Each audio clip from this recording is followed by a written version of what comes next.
आज मी तुम्हाला अशी हिरवी मिरची फ्राय दाखवणार आहे जी एकदा केली की पुन्हा पुन्हा करावीशी वाटेल। ही रेसिपी इतकी सोपी आहे की फक्त 10 मिनिटात तयार होते आणि चव मात्र जबरदस्त। साधी हिरवी मिरची पण एक छोटासा सिक्रेट मसाला घातला की जेवणाची चव दुप्पट होते। रेसिपी शेवटपर्यंत नक्की बघा। सगळ्यात आधी तर जाडसर हिरव्या मिरच्या घ्या, त्या स्वच्छ धुवून कपड्याने पुसून घ्यायचं आहे। त्यानंतर सुरीने मिरचीला असं कट लावून घ्यायचं आहे आणि आतले जे बिया आहेत ते काढून घ्यायचं आहे।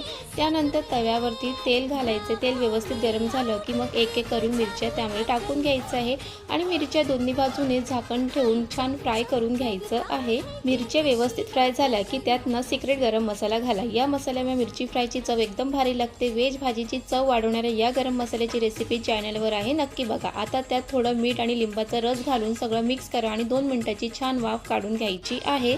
फक्त 10 मिनिटात तयार झाली जेवणाची चव दुप्पट करणारी झणझणीत मिरची फ्राय। तुम्ही सुद्धा एकदा या पद्धतीने मिरची फ्राय करून बघा। रेसिपी आवडली तर लाईक, कमेंट आणि शेअर नक्की करा आणि अशा घरगुती आणि सोप्या रेसिपीसाठी पेजला फॉलो करायला विसरू नका।